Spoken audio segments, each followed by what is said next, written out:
Better কিছু পেলে মানুষ ঠিকই চলে যায়। আমরা ছিলাম সমবয়সী, একই স্কুলে পড়তাম, আবার আমরা দুজন বেস্ট ফ্রেন্ড। বন্ধুত্বের সম্পর্কটা ছিল 1 বছর। ফ্রেন্ড থাকা অবস্থায় আমরা দুজন দুজনকে অনেক বেশি কেয়ার করতাম, অনেক শাসন করতাম। তারপর দুজনের মধ্যে ভালো লাগে কাজ করতে শুরু করে, এবং একটা সময় আমি আমার সব মেয়ে ফ্রেন্ডদের সাথে কথা বলা বন্ধ করে দিই, এবং ওই মেয়েটাও তার সকল ছেলে ফ্রেন্ডদের সাথে কথা বলা বন্ধ করে দেয়। আমরা প্রতিদিন প্রায় 12 ঘন্টা করে কথা বলতাম, একজন অন্যজনের প্রতি অসম্ভবভাবে আসক্ত ছিলাম। একটা সময় আমরা রিলেশনশিপে যাই, সবকিছু ঠিকঠাক ছিল। আমার মনে হতো যেন পৃথিবীর সব সুখ আমি তার মধ্যে খুঁজে পাই। আমি তার প্রতি অনেক লয়াল ছিলাম, আমার যা বলতো আমি তাই শুনতাম, যা বলতো তাই বিশ্বাস করতাম।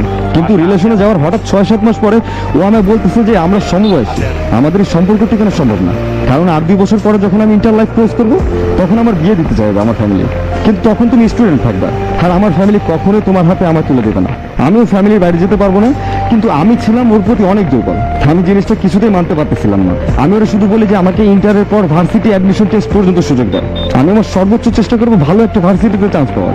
আর আমি যদি ভালো কোনো একটা ভার্সিটিতে চান্স পাই তখন তোমার ফ্যামিলি আমায় ঠিকই মেনে নেবে, কারণ আমার ফ্যামিলি তোমার ফ্যামিলি থেকে ভালো অবস্থায় আছে, খারাপ না। কিন্তু ও শুধু বলে যে ফ্যামিলি মানবে না। তারপর আমি আমার মামা, খালামণি, ভাই, ভাবি সবাইকে জানি, সবাই অনেক বেশি কথা বলে আমায়, কিন্তু আমার অবস্থা দেখে ওনারা আমায় ভরসা দেয় আর বলে যে 2 বছর মেয়েটারে বল রিলেশন রাখতে, তো তারপর তোর ফ্যামিলি এবং মেয়ের ফ্যামিলি আমরা রাজি করাবো। আমি ওরা সব জানাই যেন ওর কনফিডেন্স বাড়ে, কিন্তু ও কিছুতেই মানতে রাজি না। যেখানে ওর একটুখানি পরিবর্তন আমি সহ্য করতে পারি না, সেখানে অনেক কষ্ট দিয়ে থাকে। আমার অবস্থা খুব বাজে হয়ে যায়, আমি ঘুমের ওষুধ খাওয়া শুরু করি এবং এর কিছুদিন পর আমার ডাক্তার দেখাতে হয়। এত কিছুর পরও ও আমার সাথে রিলেশন রাখতে রাজি না। আমি তাহাজ্জুদের নামাজ পড়ে কান্না করতাম, আল্লাহর কাছে ভিক্ষা চাইতাম, ওর কাছে কান্না করতাম। আমার একটা আপু এবং ওর ফ্রেন্ড ওরে অনেক বোঝায়, কিন্তু ও মানতেই রাজি না, ও শুধু ফ্যামিলির দোহাই দেখায়। তারপর একদিন আমি আমার এক ফ্রেন্ডের কাছে রাতে কান্না করতেছি আর ওর নিয়ে কথা বলতেছি, তখন ওই ফ্রেন্ড আমায় বলে যে ওর নাকি 1 মাস ধরে অন্য একটা ছেলের সাথে রিলেশন চলতেছে। আমি এটা শোনার পরে কিরকম একটা অবস্থায় পরিণত হই তা জাস্ট বোঝানোর মতো না। আমার মনে হয় যেন আমার উপর আকাশ ভেঙে পড়েছে। ওই ছেলে অনার্স 3rd ইয়ার পরে আরন 5 বাইক ছিল, ওর বাবা কলেজের প্রফেসর, সো আমার থেকে বেটার, ওই বেটার অপশনের জন্য ও আমায় ছেড়ে দেয়। বিশ্বাস করেন ভাইয়া, আজকে 4 মাস হয় ব্রেকআপ হয়েছে আমার, একটা দিনও হাসি খুশি যায় না।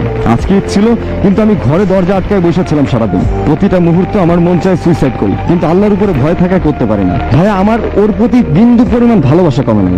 আমি নামাজে বসে বসে কান্না করি ওরে ভোলার জন্য, কিন্তু ভুলতে পারি না। প্রতিটা দিন আমার হতাশা কাটে ওর জন্য। ভাইয়া, আমি একটা কথাই বলতে চাই, কাউকে গভীরভাবে বিশ্বাস আর গভীরভাবে ভালোবাসা উচিত না, কারণ সবাই ভালোবাসার মূল্য বোঝে না। বেটার অপশন পেয়ে লয়াল মানুষটাকে ছেড়ে দেয়, পরবর্তীতে বিশ্বাসঘাতকটা নতুন মানুষ নিয়ে ঠিকই ভালো থাকে, কিন্তু বিশ্বাসের কাছে হেরে যাওয়া মানুষটার বেঁচে থাকতে অনেক কষ্ট হয়। 2টা শিক্ষণীয় বিষয়। প্রথমটা হচ্ছে সমবয়সী খুব কম সম্পর্ক পূর্ণতা পায়, কারণ মেয়েটা যে কারণটা দেখাইছে এটাও ঠিক, আর এই কারণের জন্য সমবয়সী সম্পর্কগুলো শেষ অব্দি টিকে না। আর দ্বিতীয়টা হচ্ছে যে বয়সে পড়ালেখার প্রতি মনোযোগী হওয়ার দরকার ছিল সেই বয়সে প্রেম শুরু করছেন, তাও আবার সমবয়সী। আমরা যখন ছোট ছিলাম আমরাও ভাবতাম এসবই ভালোবাসা, কিন্তু আসলে এসব ভালোবাসা না, এসব ভালো লাগে। আর আমি সবার উদ্দেশ্য করে বলতেছি, যারা এখনো ছোট, এই প্রেম ভালোবাসা করার জন্য অনেক সময় বাকি আছে। আগে নিজেকে প্রতিষ্ঠিত বানাও। তোমরা সবাই তো বলো যারা স্কুল লাইফে আছো যে বেটার পেলে সবাই চলে যায়, তাইলে নিজেকে বেটার বানাও, তারপর রিলেশনে যাও, তাহলে তো আর কেউ কষ্ট দিতে পারে না, তাই না?